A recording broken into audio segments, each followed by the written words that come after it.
Without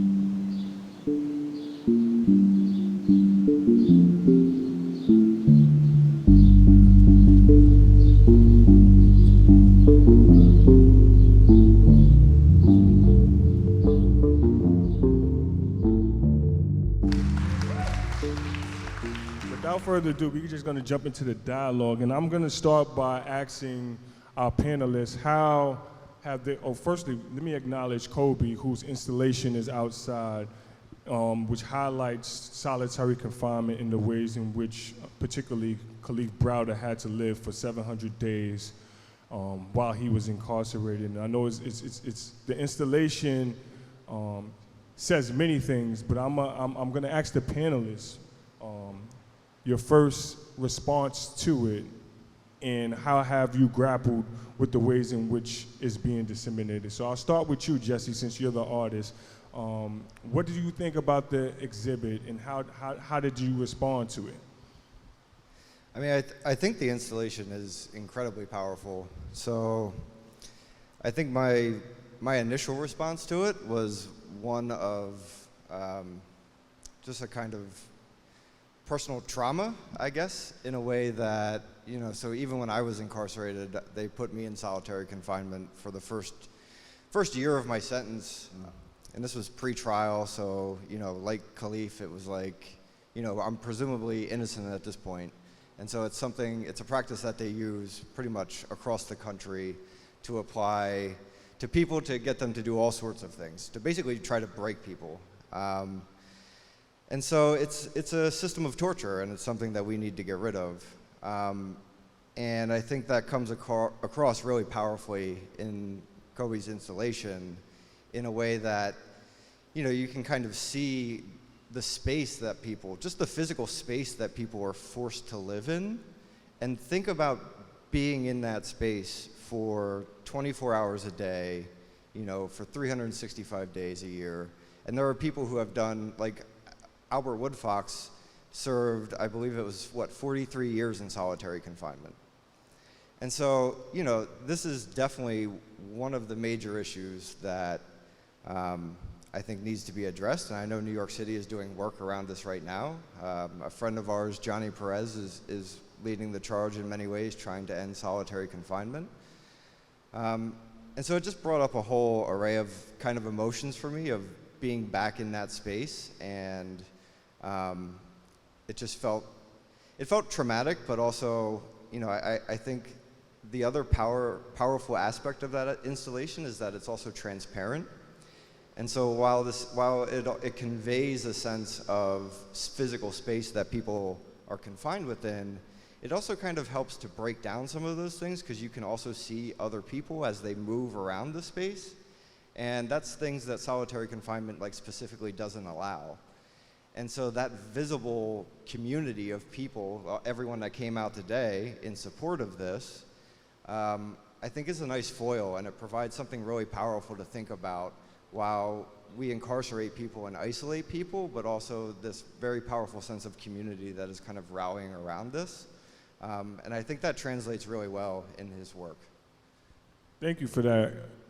Jesse, I know how, as a formerly incarcerated person, it feels to interact with installations like that, because that's not the first one I actually seen, but it does bring back trauma. And maybe my Aunt Jackie could speak to the ways in which she interacted with it, because she hit me with something that resonated with me in the ways in which, I'm looking at, I'm supposed to be looking at the crowd, the ways in which, you know, installations like this could impact the community for good or for bad, but I'll let you speak to that. Yeah. Well, hi everyone. I first discussed the installation quite a few months ago, and my first reaction was, no, it's traumatizing, and my community members and my fellow peacemakers were totally against being a part of it, because it's very painful and very traumatic to the neighborhood, and it brings back memories of instead of pushing forward, it was like getting us stuck in an area where a lot of people didn't want to be or want to go. And you want to look forward. It was like, why bring that to Red Hook? Why make us see that? Why make us look at this pain, because like there are other neighborhoods that should look at this. We already know it exists. We already know what we're feeling, and we don't want to see it. But in looking at it outside, and looking at it today, and I circled it quite a few times, and seeing what it meant and what it represented, I said, people do need to see it. There needs to be a change, because it's inhumane, and the message is strong and it's painful. It reminds me of when you go to the African American Museum and you start out from the bottom, and you see the chains, and you see the stone where they sold the slaves, where they sold us, and it says, oh my God, like you don't want to see it, but as you go on in the museum, you keep rising up, and you see the goodness. But in this, you see this space, and you say, oh, it hurts. And a lot of my peacemakers said the same thing. We don't want this. We want to move away from this. But people have to see it. Not only just Red Hook, but all of us have to see it, and all of us have to be aware what people go through and what people are like. Imagine us, because I'm on the opposite side of being in the criminal system. I'm a peacemaker. I don't commit crimes, or I've never been in a crime, but through circumstances, whatever. But what have innocent people? What have people that don't, that are just going through the system? What did they feel like? And our peacemakers had a large discussion about that, and we want to this installation is brought to us. It exists. It needs to be worked on, and we need to have a conversation about it. Thank you. As you're saying that, I actually have to revisit the ways in which I first interacted with it, because now that the sun is out, right, the Kalief Browder story resonates with me because it's a miscarriage of justice on so many levels. But as I'm thinking about it now, it's like when I first came, it was a little cloudy, a little gray. But when the sun came out and it was shining on the installation, maybe that's his spirit speaking to us, talking about, what, people need to see this and see the harm in which this is causing the community. And so I'm thinking now my student piece is coming on, because I'm thinking about motifs, the difference between darkness and light. And I'm going to ask my former English professor, who've been to many prisons, the ways in which she interacted with the piece. Yeah. So first of all, thank you guys for being here, and thanks to these incredible people on stage. And I'm so glad we're not in a webinar right now, that this is like, just applause to that we're able to be in this community around this. It's amazing. And really beautiful. So I think, to all of your points around this piece, my first thought was, yeah, this needs to be in the streets of the Upper East Side, by Gracie Mansion, wherever it is, and everywhere. I definitely, to Jesse's point, was thinking about the clearness of it and how that kind of represented an emptiness and a pain and a lack and a trauma, in a way, by just being, transparent in that way and clear. But I also thought about, my God, what an impact Kalief's life has had on the U.S. and in many respects the world. Like the impact of this, his death is a horror, his murder is a horror, and that's really what it was, murder by the state. But he did not die in vain. All that has come out of this in terms of attention to solitary confinement, to pretrial detention. I mean, I do this work in a global context. There are 3 million people right now sitting estimated behind bars around the world, not convicted of anything, waiting and waiting and waiting. And so when we think about what Kalief did to bring attention to this issue of solitary, of pretrial, of police abuse, I really like the language of him being kidnapped by the police, because, again, drawing that line directly from slavery to mass incarceration, this is the same as, a child being kidnapped and sold into slavery. And that's hugely powerful. And I think the last thing was that I looked at it and I thought, if we don't know that it's a solitary confinement cell, it could be a prison cell, per se, right? And to me, what that says is this is not just about solitary, not just. Solitary is, of course, torture, but prison cells are torture, like across the board. And the idea of responding to harm with harm and further trauma and isolation, and the isolation, and to some respect, and you all can speak to this far better than I can, as I have not been incarcerated, but that all of it is solitary, all of it is torture, all of it needs to be abolished and rethought and and healed from. Thank you. So the theme of this particular, the first series is awakening and transformative practices, in which all of you are actually contributing to the field. And I guess I'll go back down the line and start with you, Jesse, because I am honored and so proud that you've actually acknowledged the rights of returning citizens. And can you speak to what you're doing with that work? Yeah, and thank you. So with the, thinking about what incarceration is basically designed to do, right? Which is basically designed to oppress and destroy people. And like when you enter into the prison system, much like other aspects of society, it's like there is nothing in there or no one in there who ever asks you, what are you good at? Like, how can we help you be better at X, Y, and Z? Those questions never get asked. I've been through every single program I was in state prison, I was in federal prison, I've been through the federal drug rehabilitation programs, and the whole basis of their like behavioral modification shit, which is like from the 1980s, is basically to get you to buy into this idea that you are somehow defective, that there's something wrong with you. What is wrong with you? You need to be able to identify it so that you can then combat it.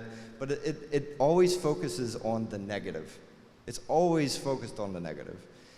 And so when I came home, I really wanted to do something different and the complete opposite of that. And that led to the genesis of the Right of Return Fellowship, where it's like, how do we create systems and structures for people to amplify them, to mentor, to build people into the things that they're really good at. And just because I'm an artist, that's the field where I felt like I have a place to contribute. But I mean, that can be true across the board in any discipline, right? And so I co-founded the Right of Return Fellowship, and basically what we do is we issue a national call for formerly incarcerated artists, and we provide them with $20,000 grants. And then, we partner them with criminal justice organizations across the country working on various issues in various communities and geographies to end mass incarceration. But through that process, so like they're creating a project that then amplifies an issue that an organization is trying to work on. Like say here in New York, they're trying to end solitary confinement. I know they passed something, but there's some other whole solitary bill, which we'll speak to later. Yeah.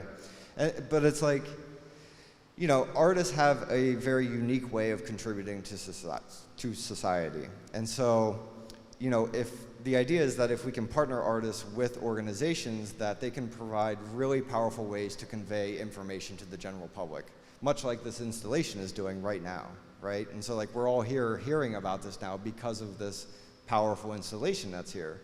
And so like that's kind of the process behind Right of Return, but also we're building a network of formerly incarcerated artists across the country. We're building a community of artists and support. And so there are other things that we're building out that we're in the process of right now. So I'm currently in the process of building out a residency program for formerly incarcerated artists, partnering with MoMA PS1 to create an alternative school. And so basically people can come there, get practice sustainability education and mentoring, and really form a pipeline into the art world. And so that model is going to be replicated hopefully across the country with major museums and institutions to replicate in their own communities. And so again, but like Right of Return and all three aspects of the residency and the school being piloted at PS1 are all designed with the basis of how do we actually help people advance? What are the systems and structures that we need to build to make people better? Not focus on the negative, but focus on the positives. It's really quite simple. And so that's kind of what Right of Return is and what we've been trying to do. That is amazing work, brother. I appreciate that. You could clap it up for that.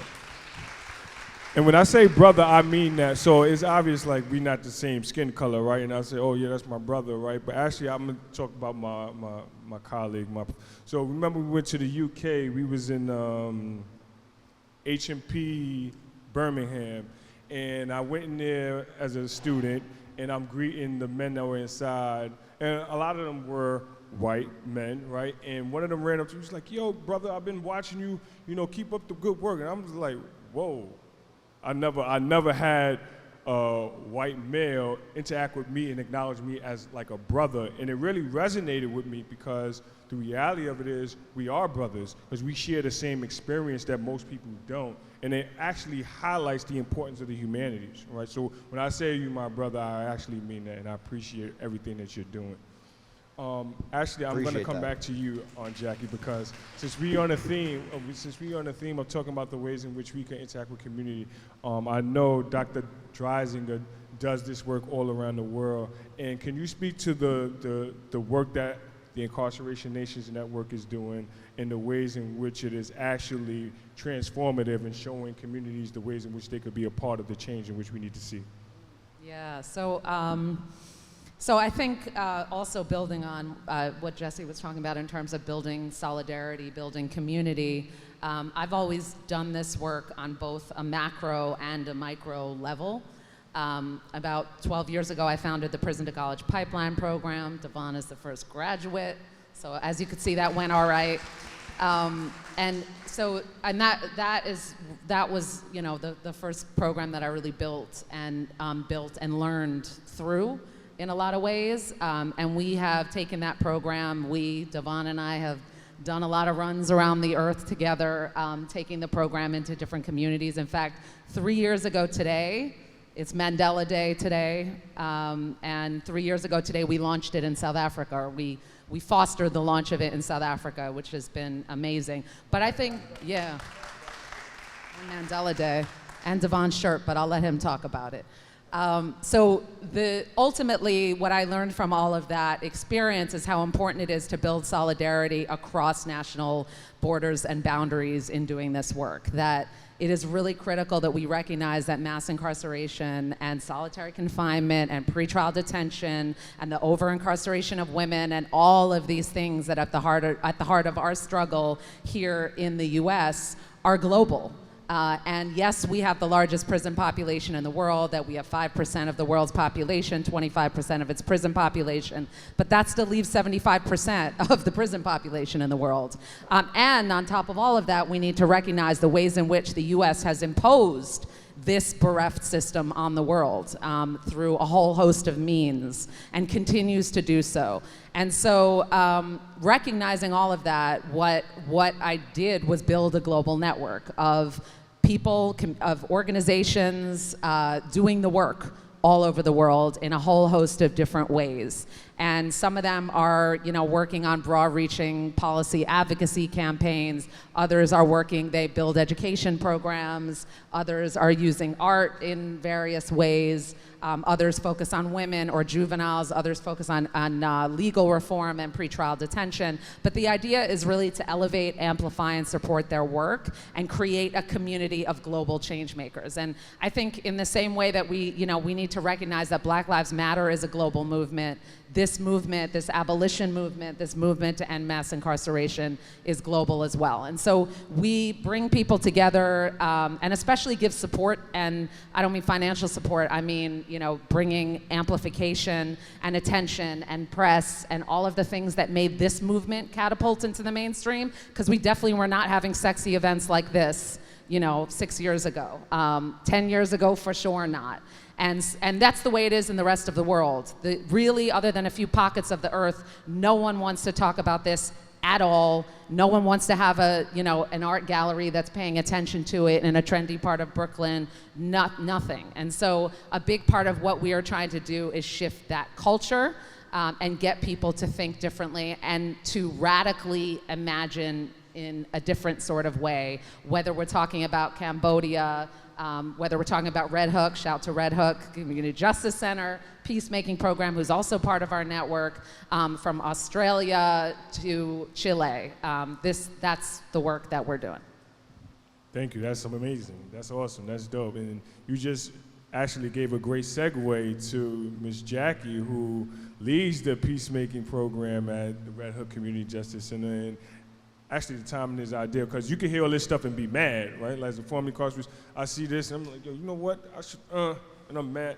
And I think community members would be, how can I say, would benefit from learning some of the peacemaking traditions or efforts that you're actually doing in the community. So can you speak to the work that y'all are doing at the Red Hook Community Center, specifically the Peacemaking Program? I'm a longtime resident of Red Hook, and I've been working with the Peacemaking Program now for about, I would say about 4 years. And the program was designed to help the people find a way where a defendant, a victim, neighbors, people in general can get together and find a way to communicate, to find a better source. We use a lot of cases come from the court systems, but the main part is a lot of everyday people wanting to resolve an issue. And what better platform to sit in a circle and discuss it one-on-one with other peacemakers and breaking bread with a talking piece, which is something that you value, that you want to use to pass around in a circle. Now, what peacemaking brings is parties that would never usually sit together and talk. You have a peacemaker involved in the session, and you have defendants and victims that never meet in the court system, never have anything to say to each other, because most of the times, which actually all the time, is the ADA or their lawyer doing the talk for the person and saying, we've decided on your case. And even if the victim, even if the defendant is not satisfied with the outcome or want to say something, no, ma'am, you just got to wait your turn. No, we are taking care of it. They're sitting in a circle and they're talking.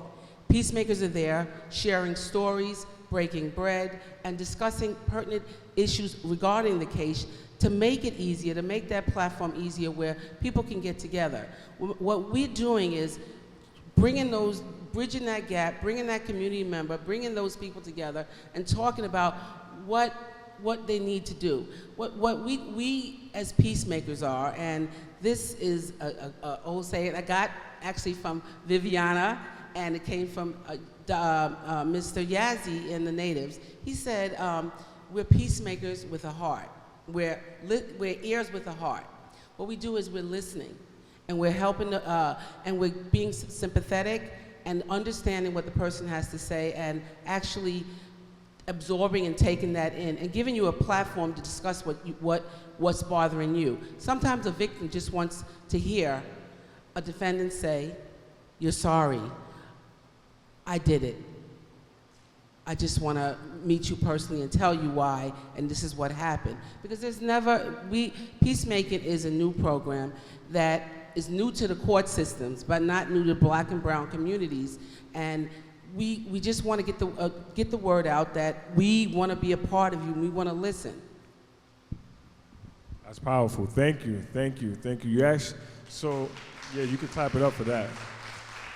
I'm actually thinking about the ugly word no one wants to say, which is COVID, and I'm just trying to think of, like, how was that process in a virtual setting? Because, like, you know, to have true peacemaking, you would think that it requires one to be physically present, but maybe you could speak to the ways in which it worked over the last few months. Well, to start out, we also thought that was going to be a hard process. Myself and my coworker Molly and I, we grappled with how are we going to bring peacemaking to a virtual world. First of all, peacemaking is a circle where you're looking at each other, and it's a community base where it's personal. It's not clinical. It's very personal. We're talking and we're breaking bread and we're comfortable. So how do you translate that onto Zoom? How do you say, okay, we're all going to sit there and breathe and you know, on a Zoom while next thing you know someone's sleeping?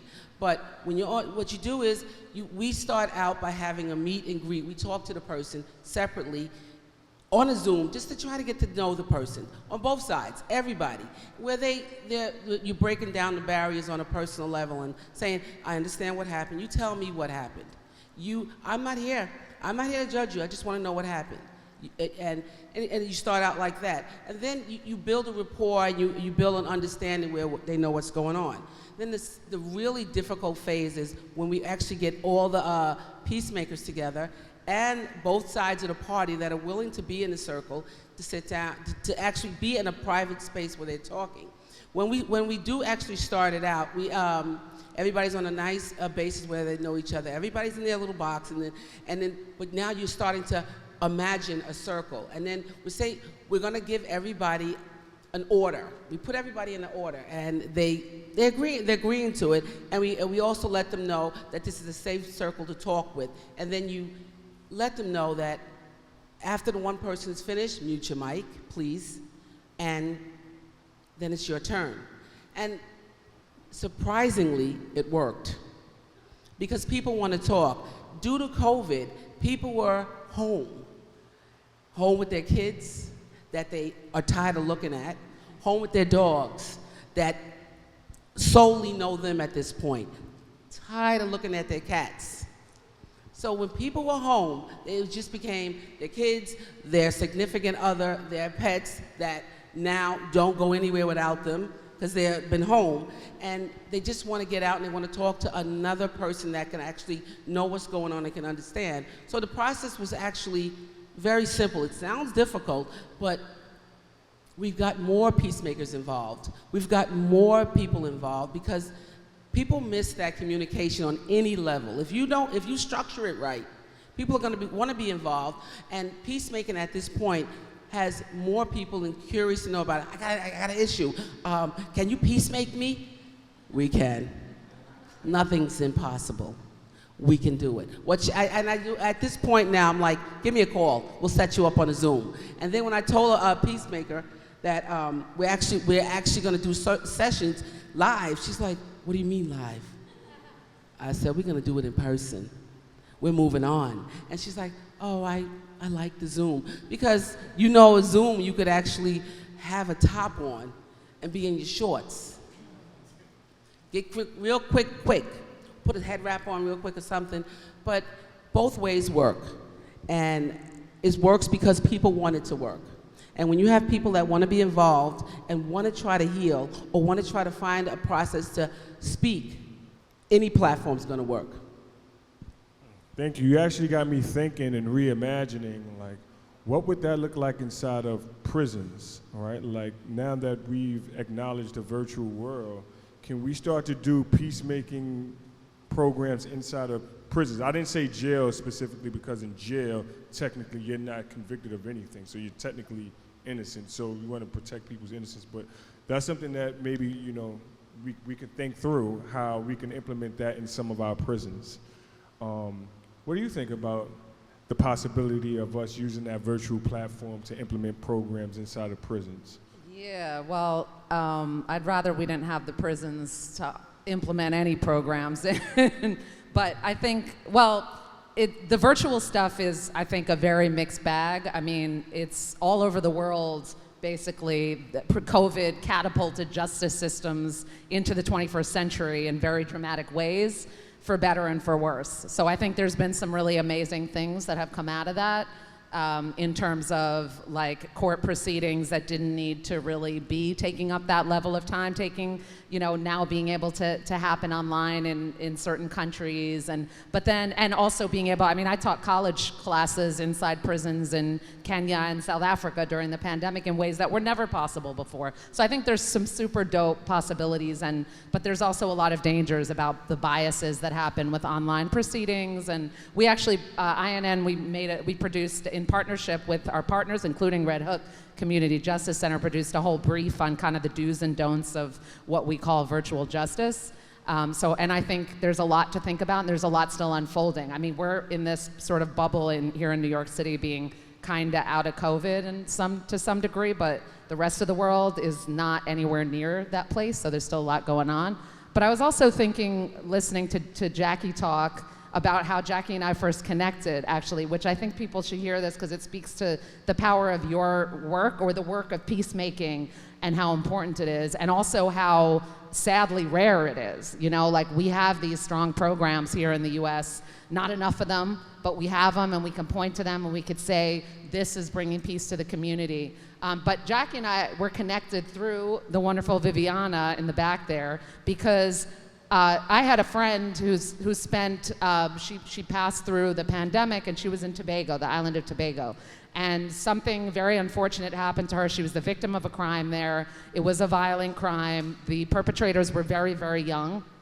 She didn't know them, but she said from the looks of them and from, frankly, the mess of a crime that they attempted to commit, it was just super inexperienced. They looked very young, 16, 17 years old. And she called me up and she said, you know, Boz, I came to this talk that you did in Joburg, and I was remembering this little film you made about how this kid in Trinidad waited 11 years for trial, and that was his justice system, and how awful that was, and that destroyed his life. And I thought to myself, you know, I'm shaken up. I'm very shaken up by what happened to me, but I don't want to send these kids to the prison system anywhere. I don't want to put more young black men in prison. And in Trinidad and Tobago, where they're going to sit for years and years and years, and, you know, is that justice? And so I was telling Viviana that story. We were having brunch, and I said, I don't know what to do, you know, we do work in Trinidad and Tobago. I have connections there with the justice, you know, the Ministry of Justice and so on. And she said, you got to meet Jackie.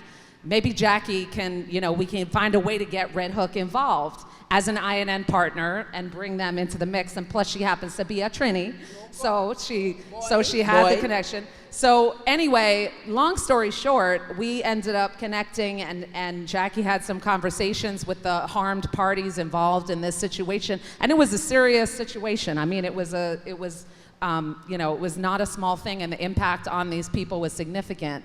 And they were all really eager to not send these kids to prison, to figure out an alternative mechanism and create a peacemaking effort, a restorative justice proceeding. Long story short, it couldn't be done. There was no mechanism in the justice system that allowed for it, even though we both tried. And, you know, that says everything about the work that we have to do, not just here, but, you know, all over the world. And so in the end, this person is not experiencing justice. And by this person, I mean, you know, my friend who was harmed. And this kid is still sitting in prison in Trinidad to this day.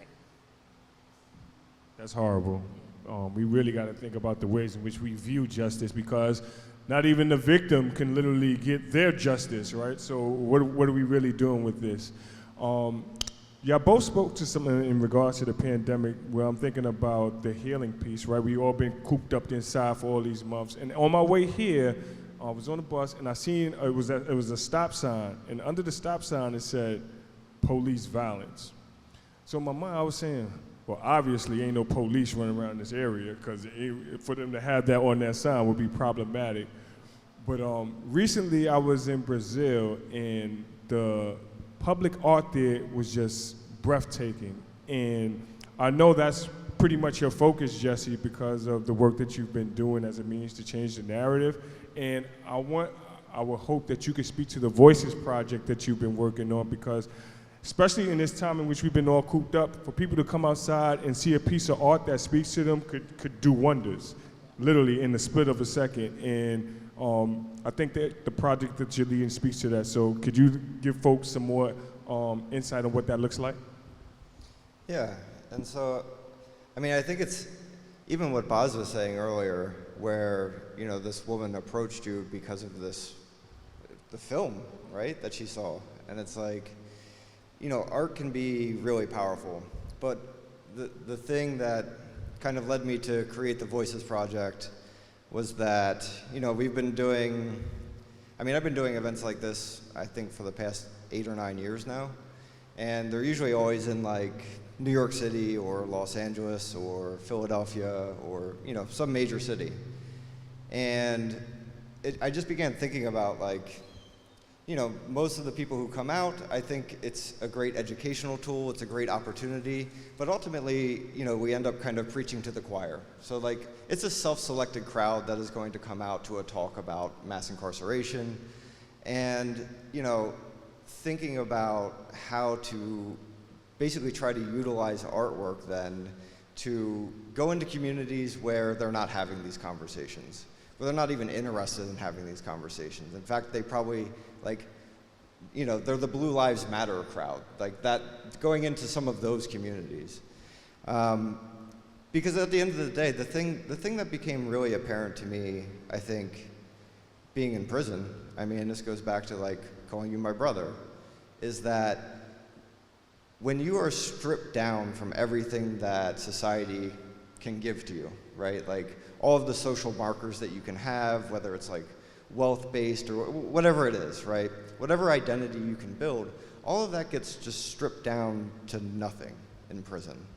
And you see people just as people. And it's really powerful because you see just like these multiracial collectives that form in ways that are very rare. Like there are guys from like, you know, incredibly racist parts of like Alabama and other places that come into the prison system and end up like having their worldviews changed. Not everyone, right? Like some people go the other way and they join up with like the Aryan Nation. It happens, right? Like people divide. But the thing that I found really interesting was how people kind of overcame all of those stereotypes and really came together to create multiracial communities. Because it was clear who the actual oppressor was. And so that kind of thinking anyway led me to create the Voices Project, which I basically went back to my hometown, which is also kind of like a reparative model because that's where I was selling drugs too. And I was like, you know what, let me do a project in my hometown and try to talk to some people who I'm pretty sure hate me.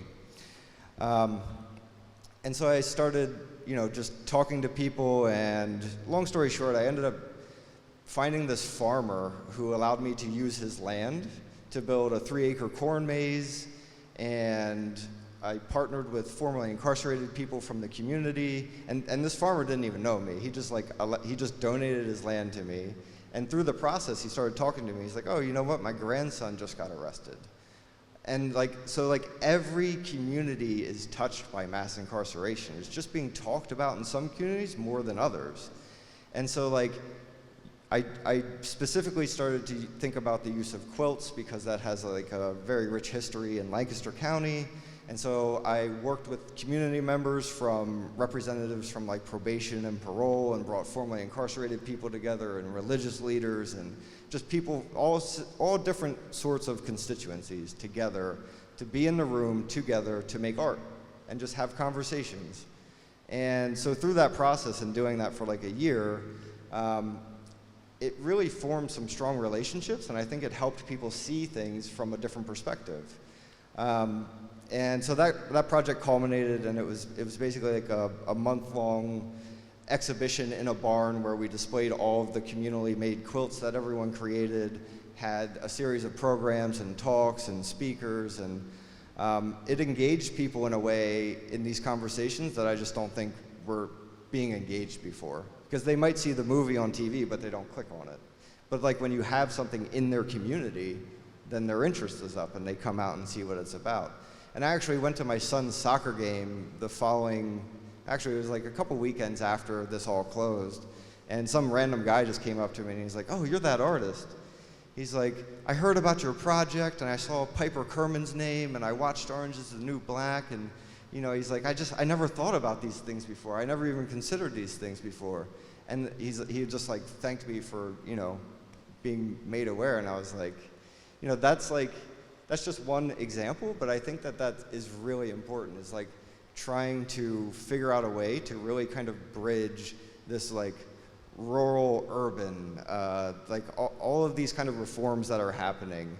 I think they need to happen across the country at the same time. Because right now, while New York City is seeing major cuts in incarceration, Philadelphia, Los Angeles closing a jail and reallocating money to mental health, while all of those things are happening, incarceration rates are the same. And if you think about that, the only thing that lowered incarceration rates was COVID, but they're going back up. And so, but if you think about that, they're building bigger and newer prisons in other places like Oklahoma, Indiana, and racial disparities are often worse. So when you say the word rural, a lot of times people think it's like code word for white. But what is actually happening is that they're incarcerating so many black and brown people from those communities and building bigger and bigger jails. And so it's like our strategy across the country has to be unified. Like it has to be something where we can all kind of convene together and dream how we actually like have a solid strategy to end mass incarceration in every state across the country and globally. Yeah, that's definitely true. It's going to be a little challenge here in these United States, where it's literally 52 states or 52 countries within one country. Yeah, it's kind of crazy here. But on Jackie, actually, as he's talking about the art, you know, I see that you're artistic as well. You put it all together, and I'm thinking about how the peacemaking program, like, does the peacemaking program use the arts as a means to bridge communities? And maybe you could speak to that. Yeah, you know, that's interesting that you were talking about with art and the peacemaking program. Well, a lot of our cases in the peacemaking are graffiti cases. And someone got the urge to see, look at that clean wall right there. And someone is like, oh, I need to tag it. And a lot of people that used to tag back in the days, during COVID, and even but pre-COVID, tagged up a storm everywhere. And they got a DAT, or they they had to come back regarding this ticket. Now they have to go through the system because they started tagging and they wrote up, and now they're going through the system. So they're involved in the peacemaking program, and they actually we get quite a few of the because it's a lot of people that are arrested for graffiti. So we end up having group sessions in peacemaking with peacemakers. We get store owners that are involved in it, that, you know, people that are peacemakers that are store owners that are involved, and it's a great mix of people, and some graffiti artists. So we have them all together. They do the peacemaking program, but in addition to doing the peacemaking program, we give them the tools to actually paint, and then we. During their finishing up of their court case, they do like a statement, a final consensus, and they show their artwork. They're sitting together in a community as peacemakers, as participants, doing what they love, and we talk with them, and we find options like a notebook. Every time you have that urge, tell us why you tagged. You know, what happened, what are your thoughts and your feelings and why it was going on. And just recently, we just had a case of a gentleman during COVID. He couldn't resist it. He tagged. And he's like, I know I shouldn't have done it, but I was going through a lot. And I said, we're not in peacemaking to bash a person. We're there to help the person. Let's talk about what happened, and then we get different voices and we tell stories, and we just find out what's going on. Because the whole point of peacemaking is we're a community. We're working together to help you help yourself. So in the long run, he says, and this is a recent case, he goes, you know, a couple years ago, maybe 15 years ago, I did the same thing. And I tagged, and I was in front of the judge, and Judge Calabrese actually said to me, maybe you should do something, other than just tagging and with your talents, instead of just writing on the wall. At this point right now in his life, he does auto body and he paints cars. And he took that tool and he projected it. But during COVID, he got bored. Someone very close to him passed through COVID, and he just wanted to do it. We're not saying, oh, look what you did. It's less about pointing a finger. It's more about what's going on. And then we find out how we can assist. So when a person comes in with a graffiti case, they leave with a better tool to help themselves. They leave with a positive feeling where they can channel their energy, something else. Because if I don't know if there's anybody in this audience that has ever tagged. And once you've tagged, it's always in you. Even when you at home, you start to make that same name, and everybody knows their tag name. My husband's tag name was AE1, and recently I saw it. I was like, oh my God, let me keep walking. And my kids was like, what's the matter? Nothing. And that tag was old. But still, it finds, like we've suggested, I hope it was old.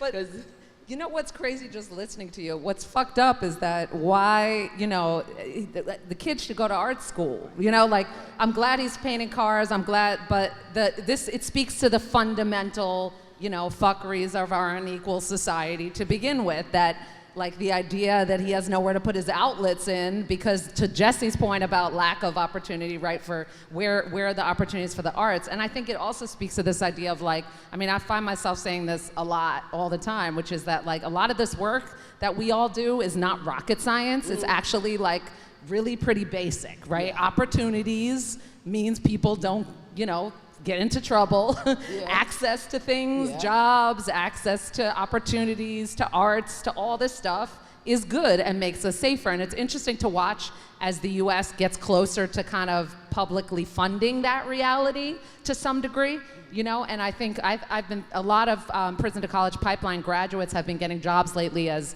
violence interrupters or credible messengers or peacemakers, lots of different language used for the role. But essentially what they're doing is they're throwing block parties, they're bringing DJs out, they're talking to people, it's beautiful, but it's really basic, and like basic in a powerful way. And we need to recognize that it doesn't, throw a block party, have arts programs in the communities, create safe opportunities for people to tag, and then people don't get into bullshit and, and stay on the ground. It's not rocket science, right? In saying that, we had some people that did that with the graffiti, and they moved, and we talked to them, we convinced, all they need, a lot of people just need is that push. And a few of them went to art school. Like, take that talent somewhere. Once you make them, once you allow them to see what they've created. Like, at the end, we have a little, because we do a lot of little gatherings where we break bread, and that's why I have hips. We break bread and with the peacemakers, and they're sitting down, they look at their work, and I'm like, you need to be doing something with that. Find your craft, find what you do best. And speaking of that, when you find what you do best, you flourish. And it takes someone to listen and someone to be a part and say, you can do it, regardless of your background, because people think, oh, I'm limited. Nah, oh, I can't do it. Yes, you can. Yeah. I always say that, okay, you could clap it up for that. Always tell people how particularly prisons aren't designed to build self-efficacy. Jesse spoke to it earlier, like they always tell you what you can't do, and people come home and they feel bombarded. They're so overwhelmed with what they can't do, they don't even see the possibility before them. So thank you for speaking to that. Dr. Boz, art comes in many different forms. As my dear friend Sam highlights to me, I'm an artist as well. I don't really see myself as a visual artist. Like the most artsy I see is like picking out this shirt, right? Like it's like, oh, that's fly. But recently you just finished a docuseries which you produced, and maybe you could speak to the people what that looks like, the artistic process, and give them some information on how they can follow INN. Man, definitely. So I'm always a believer. I love all mediums. I've always been I guess a dabbler in a lot of different mediums. I'm a writer. I've worked in radio production, worked in film, conversation. That's another art form. I can't draw for shit, but I appreciate it. I also consider myself an artist because I have a good taste in music, so I got good ears, if I do say so myself. But so ultimately, but it's also part of the philosophy of the way that I've always done this work and been part of the community, and the way that INN operates, which is that you know, you gotta hit on a lot of different mediums and a lot of different contexts, not only be preaching to the choir, so figuring out ways to get this message out in, you know, using all mediums available. And so in my travels and building the network, I was doing a lot of interviews with people who've experienced prison globally, thinking eventually I'll make something of it. And COVID became that time to make something of it. So I ended up directing in partnership with an amazing team at Chemistry Creative, and we started putting together this docu-series that connects the dots globally in terms of mass incarceration. So there are 10 episodes. It's called Incarceration Nations, a global docu-series, and it's meant to, it's all narrated, it's all in the voice of people who've lived prison globally.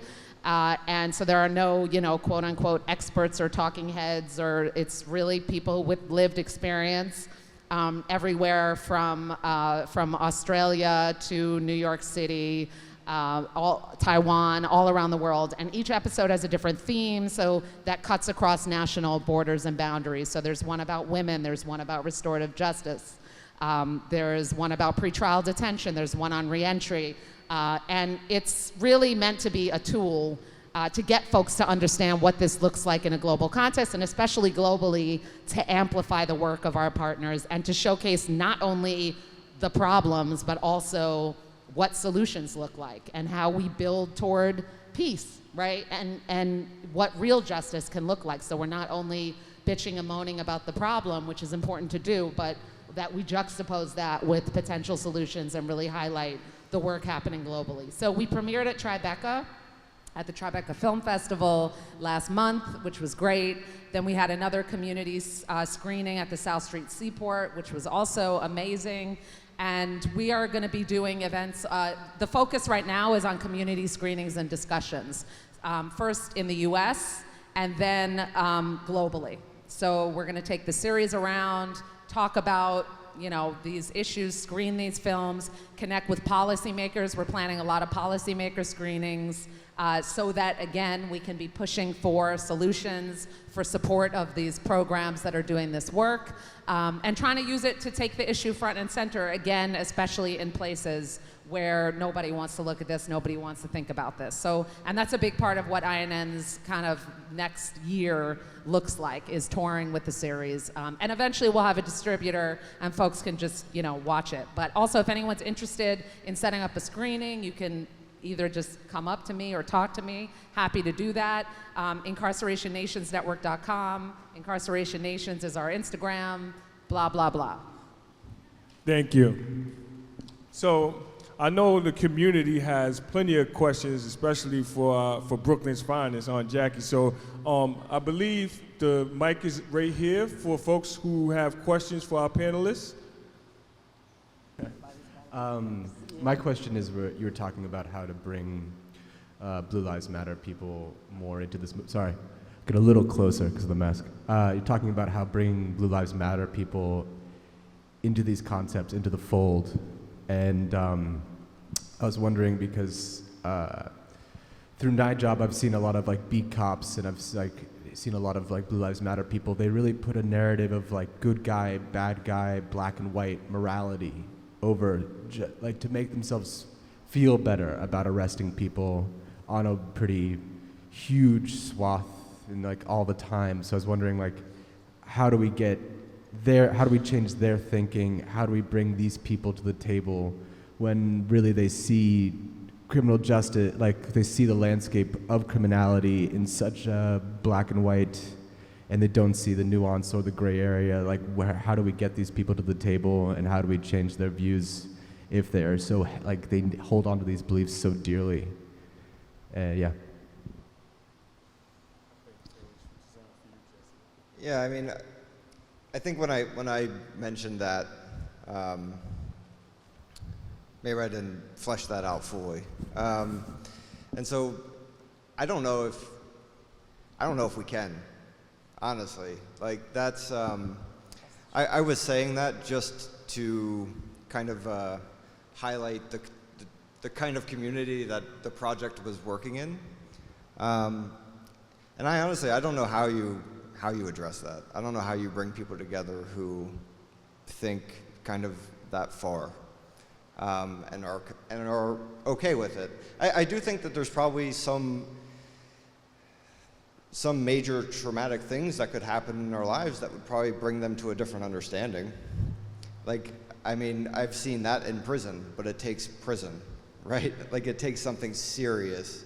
So in the community, I don't know how you actually change that. That's not my level of expertise, but what I was hoping to do is that I was hoping to create a space where not necessarily those people in particular who hold those belief systems, but other people who just aren't as engaged, right? And so that was the place where I was looking to power or to shift power, because when we think about like what is needed for reforms or abolition or any of those things, you need to shift power so that people agree to vote in over 50%, right? And so if it's a matter of going into a community like Lancaster County and, you know, I'm not going to get some of the ardent supporters of Blue Lives Matter to come over to my side, but I may be able to get some of the people who don't really hold those views at all. They just don't really think about it. They don't really think about mass incarceration. They don't really think about Blue Lives Matter. They just kind of like live their lives out in the middle of nowhere. And, you know, I just looked at that as like something that I thought could kind of shift the voting dynamic in a place that is very purple, right? And so, yeah, I honestly don't know. Now I'm starting to just drone on because I don't know how you would address that. I think maybe, I don't know if Jackie has some good ideas on that. I have a little something to say about that. On the local level, how do you get, like, just take a look at Red Hook, if anybody lives in Red Hook. It looks small, but it's actually two different sides, two different areas that one side doesn't have a part with the other side. And how do you bring that together? It takes a lot of work. It takes the Justice Center, number one, the Red Hook Justice Center. Our center is the focal point in Red Hook. So besides offering a lot of stuff, we promote ourselves and we're out in the community with different programs. What we do basically is we're out in the scene. It's like bridging Red Hook's gap. I live in the back of Red Hook. That the police keep patrolling, and hey neighbor, and stuff like that. And then there's the other side of Red Hook, which is the project, which I grew up in as well. I hung out there, my mother was like, I'd walk through there, but it's always a different kind of police patrol. And how do you get the back to see the front? You make yourself visible, and you talk, you have functions, you invite people to come see what we're all about. If if they don't know about it, they're not going to be interested in about it. We have a lot of peacemakers from the back and from the front, and they have two different views. But what you have to do is get people to talking and get people to meet each other and have groups. But what I find that works the most is when you get the groups, when you finally get a space with it together via in the coffee park, and there's, of course, music. Food always works. And I'm a cook, by the way. I'm the Red Hook cook. You come out there, you have great food. You not just bread, you have good stuff. And some people in this audience can testify. The food is very tasty. When you serve more than just bread, you have a little rice and you're talking and especially some sangria. And you just loosen up people's mood, and people want to know each other. Hey, I've seen you before. You live over there. Hey, I've seen you. You have to get people to talk and to want to meet each other. And then from there, it comes where if someone is walking down the street of Van Brunt Street is the divider. And if you're walking down Van Brunt, you're like, hi, I saw you at that gallery. People start talking. You have to make a platform. You have to have people to be uncomfortable to talk to each other, to know each other, like uncomfortable conversation. When we had the Black Mitres March, we did it right down Van Brunt Street, and it was a plethora of people from both sides. And now it's not just both sides, it's Red Hook. Yeah. Oh no. I think it's such an incredible example of, like, we think about red states and blue states, but this is like on such a micro level right in our own communities in a way that's pretty profound. But I think overall I'm I guess a bunch of contradictory mindsets when it comes to this issue and question, because on the one hand I definitely think, I often I'll call myself a seed planter, and I spent a lot of the years in the classroom and teaching this stuff, 20 years ago, and folks are, seeing young white students be like, what are you talking about, racism? And you think you're not getting through, and you think people aren't hearing it, and then 5 years later you get a random email from a student or someone who saw your artwork or someone you interacted with. So, we plant these seeds, we sometimes don't know how they're going to sprout and when they're going to sprout, so I do believe in the power of seed planting. On the other hand, I remain fast. There is a science to thinking about changing minds and changing frameworks and things like that. And I think that's something, I know that for INM, we're embarking on a project that involves changing an entire small country's ideas about criminal justice and prisons. It's a small enough country that it's kind of doable, and we're starting with focus groups to understand what are people's attitudes, where do you get this from, where do you get your information from, and working around this kind of science of shifting mindsets and shifting frames. So I think that's real too, and I'm not an expert in it, but I'm learning and I'm really fascinated by it.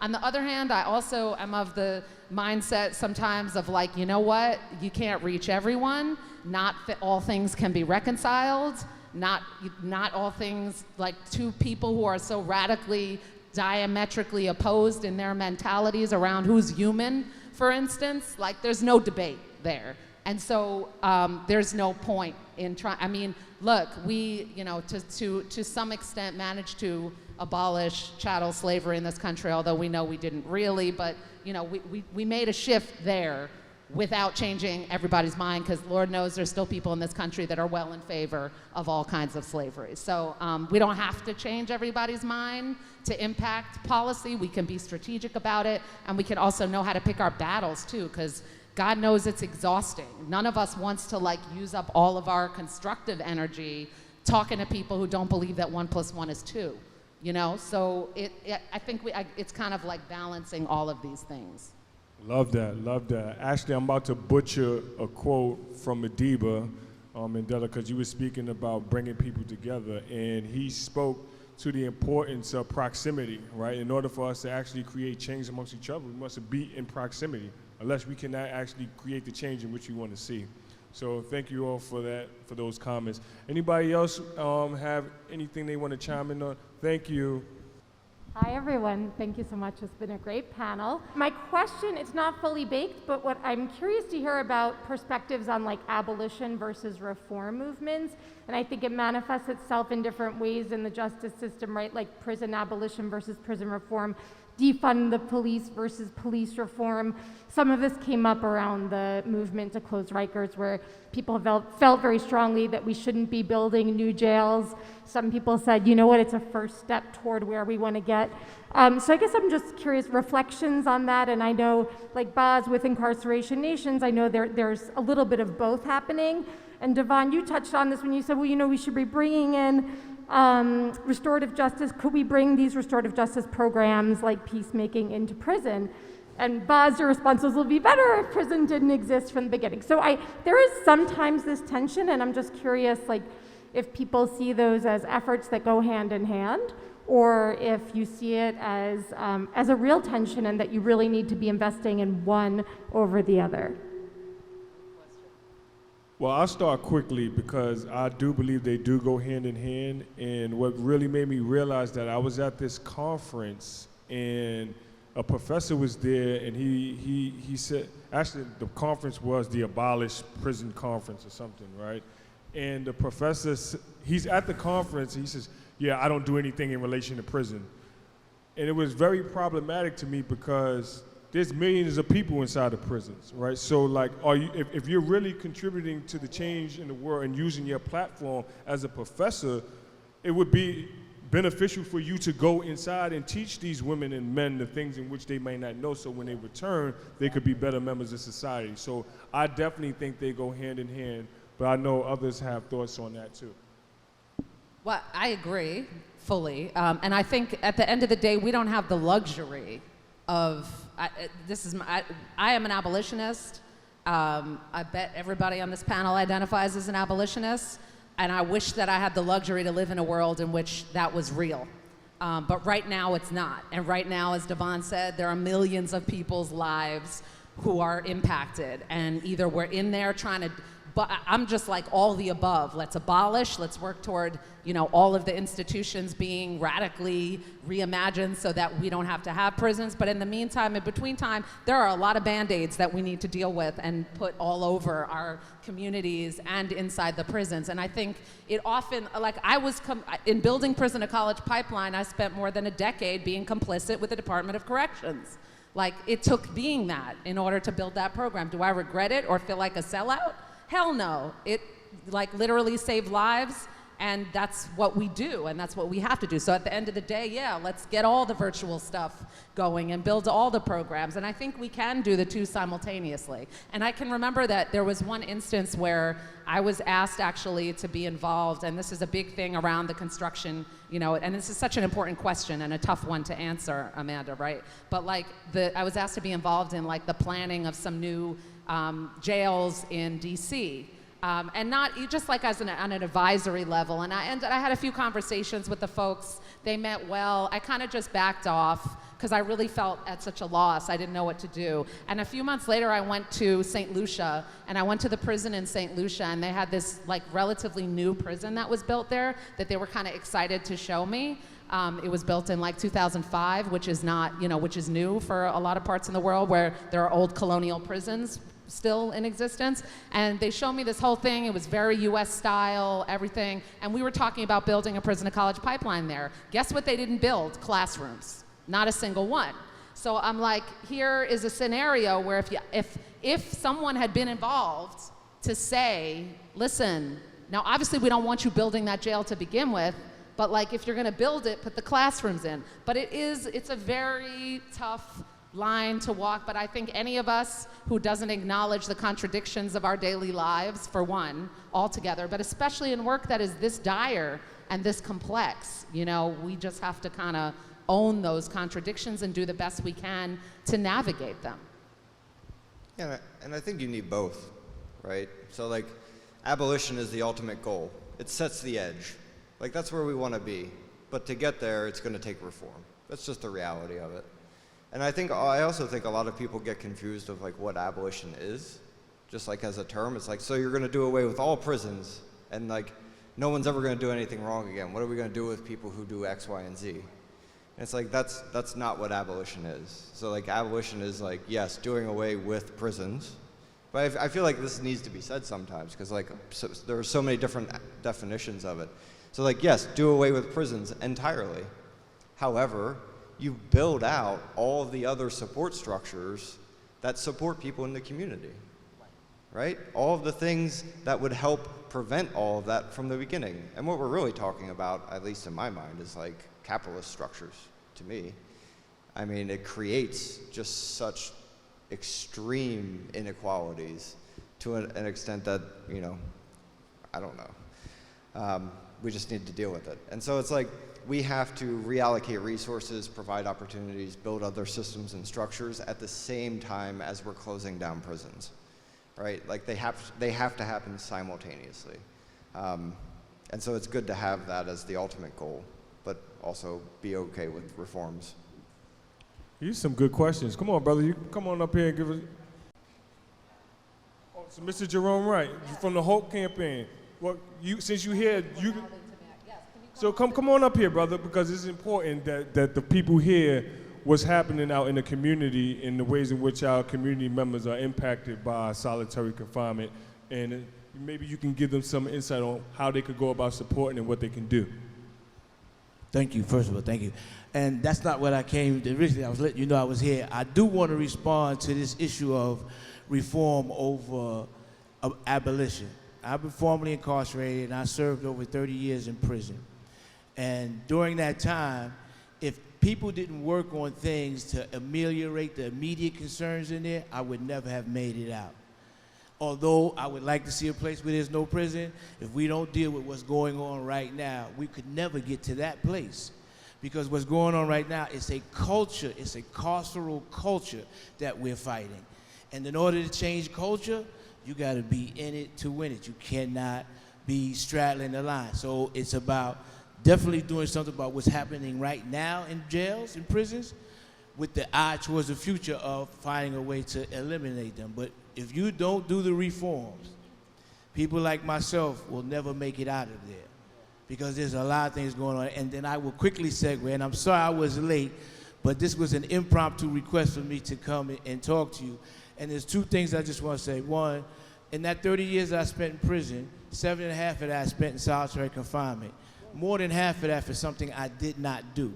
And I made a commitment at that time that I was going to fight to end it. And what we just got passed in New York State, monumental legislation, is the Halt Solitary Confinement Act. And HALT stands for Humane Alternatives to Long-Term Solitary Confinement. So presently, the law states that nobody can be in solitary confinement any more than 15 consecutive days at any given time. And that's big. But the bigger part is nobody with mental health issues can be placed in solitary.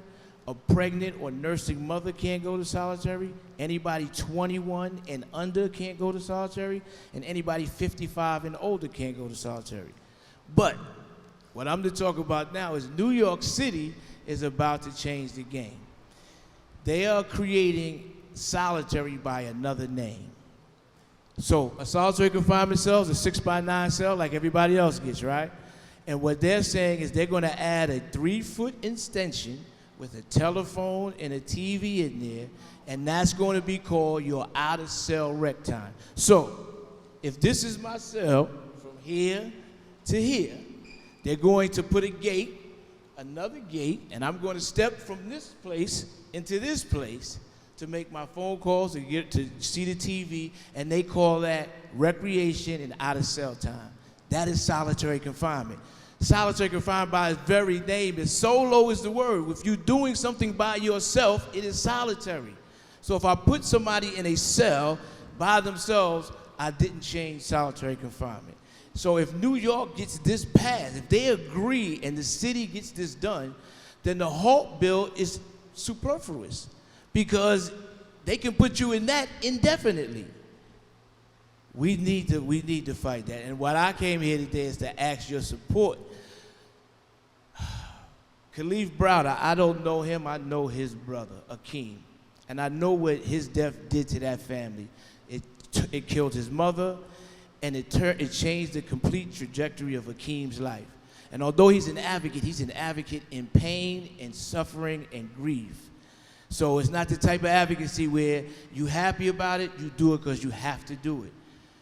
And his death, the death of Layleen Polanco, all of those will be in vain if we allow New York City to give solitary by another name. And they call it an RMAS unit, but whatever they calling it, it is solitary confinement.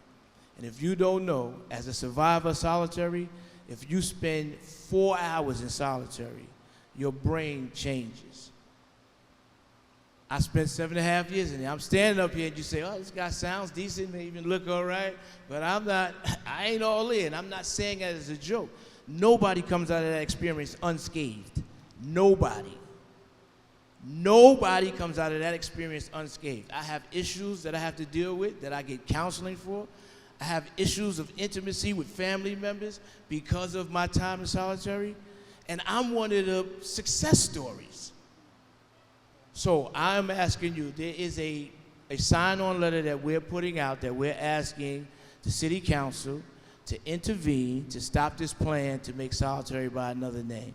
Now I have the link on my phone, and I don't know, I'm not a tech person, so I don't know how to. It's bit.ly/insolitarynyc. Did y'all get that? One more time. bit.ly/insolitarynyc. That was powerful, brother. And it will be on 4 Freedoms Instagram. So, anything you want to close out with, brother? I know some of you are not going to do it right this minute. If you can, I really would appreciate if you did it right now where you got your phone out. How many functions you go to, they ask you to take your phone out and do something, right? So can we get that now? If you don't do it now, or you don't have the opportunity to do it now, please do it later and get as many other people as possible to do it. I'm standing in front of you as somebody telling you, I suffered the inhumanity, the indignity, the trauma, and the torture of solitary confinement. Nobody should be treated like that, not any single human being. And the last thing I'll say is, somebody asked about how do we solve these problems that we having. When we stop, you say us versus them, cops and the robbers, whatever it is, it's when we start to remember that there's only one race. It's the human race. And when we start treating each other like human beings, then you'll see all of these things change. Thank you. Thank you, brother. I appreciate that. We appreciate that. Oh, bit.ly/insolitarynyc. Is there any hyphens or dashes? I'm not getting that to work. Sorry, this is your sound engineer talking. Oh, I'm like, yo, who does it? It's the voice behind the curtain. I took a picture of it, but it will definitely be on the For Freedom's website, Instagram, very soon. And also want to make sure that I shout out Iron and make sure you give them the info. Yeah, Incarceration Nations, we'll post it on our Instagram also. So at Incarceration Nations, we'll definitely post that link. But I think it's such a perfect example of like how vigilant we have to be in this work and how do not be swayed by headlines, Obama eliminates solitary confinement, or, we see these headlines all the time and it's hard to know, but frankly, and I'm an optimist, but assume the worst. Assume that maybe change was made, but if we're not vigilant to make sure that it's real, that there's some technicality, that there's oversight to make sure, as we were talking about before, how do we know that these states are going to actually enforce this? And the minute I hear, unless they're not going to put people with mental illness in solitary, who's deeming who's mentally ill, right? That's I don't trust docs to be able to determine who's mentally ill or not. So it all gets really tricky and we got to stay vigilant. Yeah, I don't know. Are we good on time? I think we got to wrap up.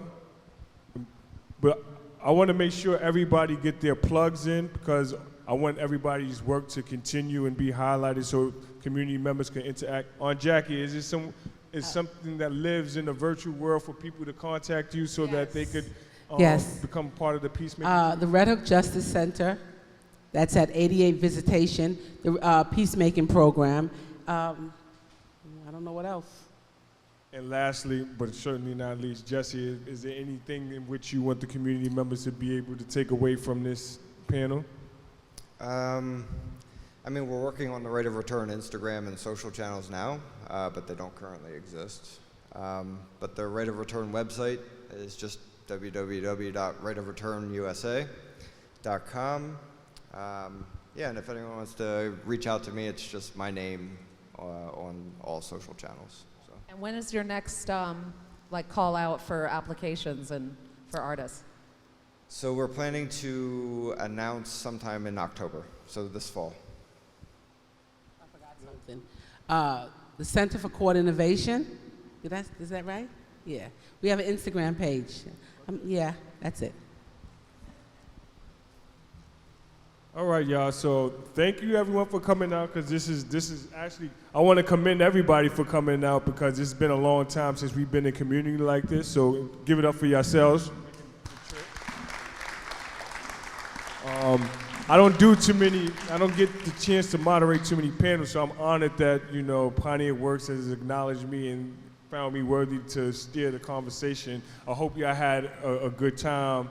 Or hope that I did well with my moderation. But let's give it up for our great panelists.